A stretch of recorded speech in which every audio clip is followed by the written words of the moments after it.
करनाल के पत्रकार साथियों को नए साल की शुभकामनाएं। भोलेनाथ स्वस्थ रखे, खुश रखे आप लोगों को। और आज करनाल आने का मकसद है ये बेरोजगारों की बारात का न्योता देने के लिए। ये कारण है करनाल वालों के लिए, सारे करनाल वाले भाइयों का, बुजुर्गों का, बहनों का, सब का न्योता है। ये 14 तारीख को बेरोजगारों की बारात निकलनी है।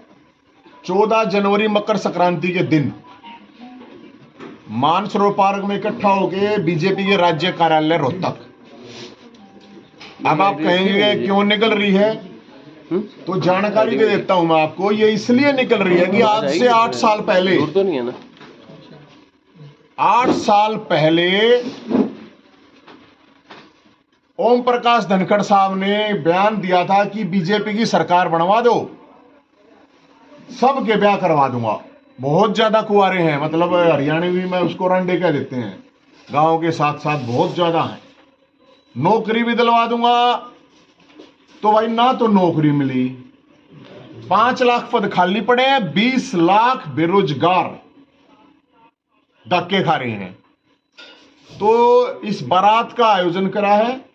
ये प्रोग्राम है भाती, इसमें जो है ना गुंगे विपक्ष को रखा गया। भाती, ये भाती हैं, आओगे नहीं आओगे हमने नहीं बेरा, लेकिन रखने जरूरी थे। लंच में सरकार के झूठे आश्वासन, बारात चढ़ाई दोपहर 12 बजे, फिर ये सीएम साहब की मर्जी है, क्योंकि जो सरकार की लड़की है वो है नौकरी, वो है जनता की समस्याओं का समाधान। अब ये किस टाइम देंगे ये तो देखना पड़ेगा। फिर वो जैसे बच्चा नहीं कहता बेरोजगार की रांडे की शादी में सरकार को जलील करने जलूल जलूल आना। बेरोजगारों की शादी में जैसे बच्चा नहीं बोलता, कार्ड में छपा नहीं होता है, कह रहा है मेरे चाचा कह लो भाई, मेरे चाचू की, मेरे बेरोजगार चाचू की शादी में सरकार को जलील करने के लिए जलूल जलूल आना। फिर देखो, हमने इस शादी में कोई दहेज की मांग नहीं करी है, दहेज नहीं लेंगे बिल्कुल। दहेज एक बुराई है, वो नहीं होना चाहिए, लेकिन मानतान होती है। अपने हरियाणा में आप लोगों को भी पता होगा, मानतान के लिए तो फिर लठ भी बाज जा रहा है कई बार। तो मानतान में आजीवन वो दूसरे राज्यों में ऑलरेडी कर रखा है, लेकिन हरियाणा वाले नहीं कर रहे हैं। फिर है हरियाणा की नौकरियों पे पहला हक हरियाणवी का होना चाहिए। दूल्हे को ठंड लगे। हाँ, अरे नहीं कोई बात नहीं, चिंता नहीं करो, दूल्हा ठंड कोई बात नहीं, ब्याह पाछे अपने आप गर्म हो जाए, कोई बात नहीं। फिर खेल कोटा, ईपीपीजी बाल करो, थापा लगाई में।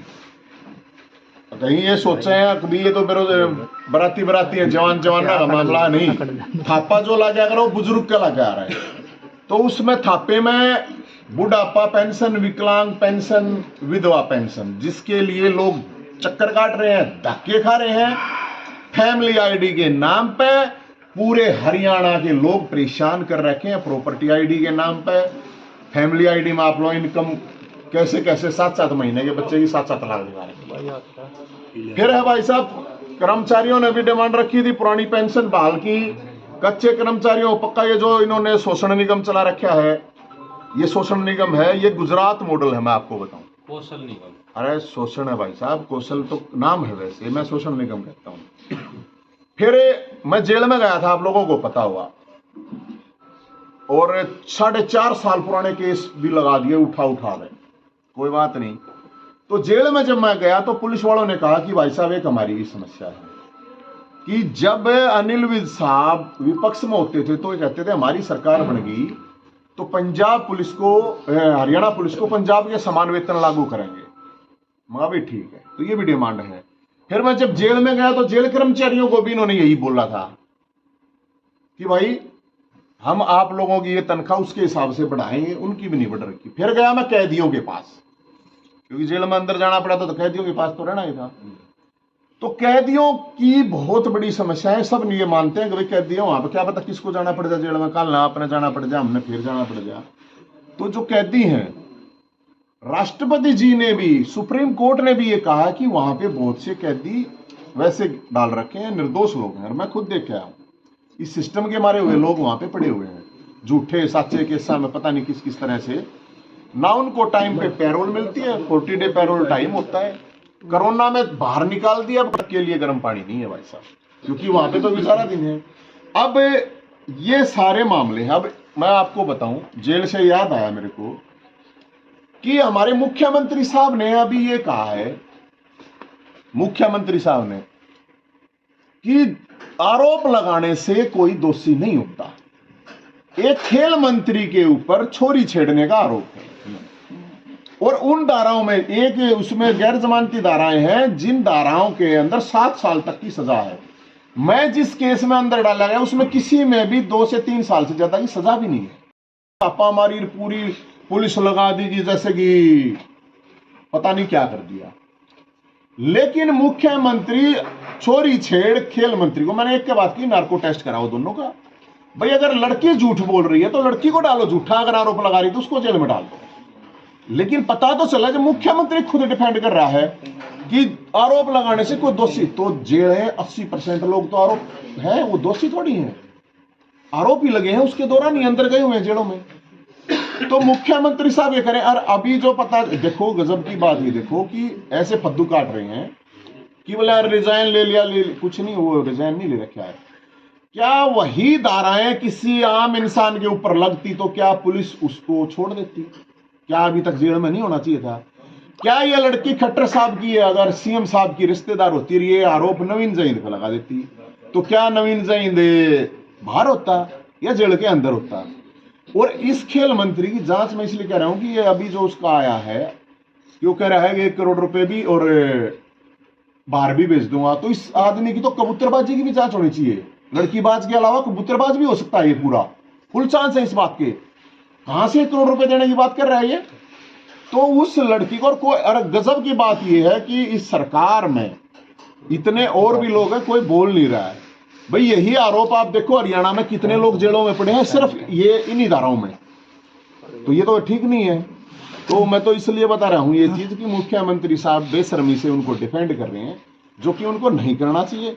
अगर जांच करवाओ हाईकोर्ट के जज से, नार्को टेस्ट करवा लो, 10 दिन में 20 दिन में जांच करवा लो, अगर भाई वो ठीक है उसको वापस से फिर मंत्री बना दो। अब सिपाही कैसे थानेदार की इंक्वायरी कराना, मेरे को समझ में नहीं आ रही है। तो भाई साहब ये मामला है पूरे हरियाणा के अंदर। फैमिली आईडी, अब ये नंबर हमने जारी कर रखा है बरातियां के, इसमें 3000 लोगों ने अपना रजिस्ट्रेशन कर दिया है इस नंबर पर 7027 822 822, ताकि रजिस्ट्रेशन, क्योंकि आगे उनको सरकार वाले जहां बरात जानी अरेंजमेंट कर लेना, अपना सारी तरह का अरेंजमेंट कर ले, तो इसलिए ये नंबर है। लेकिन इस नंबर पे और भी लोगों के फोन क्या आ रहे हैं अब कि जी हमारी ये काट दिए। लोग तड़के 5-5 बजे फोन, अब दफ्तरों में चक्कर काट रहे हैं, आपके करनाल में भी जरूर चक्कर काटते होंगे। मैं तो 3-4 जिला में तो देखा है, तड़के 5 बजे लाइन में लगे हैं। 5-5 महीने के बच्चे की इनकम दे दी 5 लाख रुपये, बताओ। बच्चा पैदा नहीं हुआ इनकम दे दी, चल रहा मामला। हाँ तो बताओ, ये तो और खतरनाक बात है। तो भाई साहब हम तो यही कह रहे हैं कि इस बारात के लिए सबको न्योता दे रहे हैं, ये बेरोजगारों की बारात है, और जिसको भी जो भी समस्या है इस सिस्टम से, इस सरकार से, वो अपनी समस्या लेके आए। वहां पे सबके लिए खुला है, ओपन है सारा। और आपने पत्रकार साथियों के लिए, क्योंकि उसमें दर्शनाला भी होते हैं ना, दर्शनाभिलाषी, हाँ होता है ना ये, इसमें सब भी पत्रकार साथी और निमंत्रण नहीं है ना। अरे भाई साहब है, देखो अरे ये रे पत्रकार तो समस्त पत्रकार हो गए भाई साहब, मीडिया लिखवा देंगे दूसरे कार्ड पे, न्यू नाराज मत हो गए सर। तो हम तो ये, हाँ दूल्हा अच्छी देखिए भाई साहब ये अच्छा, ये थोड़ी एक इशू है, मैं आपको बताऊं, हमारे को मोड़ नहीं मिल पा रहे भाई साहब। अच्छा, जहां मोड़ लेने जा रहे हैं हमें, और जहां घोड़ा बग्गी, क्योंकि घोड़ा बग्गी भी करनी पड़ रही है, वहां पे सरकार के लोग पहले ही कह रहे हैं, हम जाकर पूछे भाई कुछ दिन चाहिए हैं, उन्होंने कहा नहीं भाई हमारे, मतलब सरकार जो घोड़ा बग्गी वालों को भी रोहतक में ये कह रही है कि घोड़ा बग्गी लेके नहीं जाना वहां, बताओ क्या करें। अगर तो करनाल में भी किसी दुकानदार के पास ये मोड़ हो, मोड़ भी नहीं मिल रहे हमारे को तो वहां पे, तो इनकी बहुत जरूरत है तादाद, क्योंकि बाराती किसी भी टाइम बटे बन सके सरकार का वहां पे, जरूरी नहीं है कि वो है। तो कोई आपका सवाल है तो आप जरूर बताइए। नवीन जी, आपने जो है दूल्हे की बात करी है, मेन जो है दूल्हा की बारात आप किसके यहाँ लेके जाएंगे और हरियाणा में किसको आप वो मानते हैं? मैं ये बारात जाएगी बीजेपी के राज्य कार्यालय, क्योंकि वहाँ के अध्यक्ष जी हैं जो अभी भी अध्यक्ष हैं, उन्होंने कहा था, आप लोगों के पास भी बयान है कि हमारी सरकार बनवा दो, हम लड़कों की शादी करवा देंगे। 8 साल पहले वो खुद कह रहे थे कि हर गांव में 200 300 लड़के हैं, शादी तो ना तो शादियां हुई ना नौकरी हुई, तो वो याद दिलाने के लिए जाना पड़ेगा। हरियाणा के अंदर 20 लाख बेरोजगार नौजवान पढ़े लिखे तैयार खड़े हैं, कोई जॉब नहीं है उनको। तो हम तो सरकार को यही कह रहे हैं, ये डिमांड है भाई साहब, दहेज तो ले नहीं रहे। ये देखो नौकरी निकालो, जितनी खाली वैकेंसी भर दो, सीईटी क्वालिफाई करो, स्टेट को आजीवन करो। ये जो हरियाणा की जो नौकरियां हैं इनमें भारवाड़ा न लगा रहे हैं, तो हम तो ये कह रहे हैं हरियाणा में तो मरे तो है नहीं, अभी जिंदा हैं ये लोग। तो भाई साहब ये डिमांड है, फैमिली आईडी के नाम पे पूरा हरियाणा पागल बना रखा है। पहले पेंशन काट दी 5 लाख लोगों की, अब 10 लाख कार्ड काट दिए, राशन कार्ड। तो अकेले बेरोजगारों की बात नहीं है, सब समस्या जिसकी जो है वो लेके इस बारात में आए और इस तरह से दूल्हा बढ़ाओगे सबको। और हम तो ये कह रहे हैं, ये नंबर जारी कर रखा है 70 27 822 822, इसके ऊपर करीब 3000 लोगों ने अपना रजिस्ट्रेशन बारात के लिए करवा दिया है। और बारात के लिए हम सरकार से कहेंगे बड़ी अरेंजमेंट करे सरकार।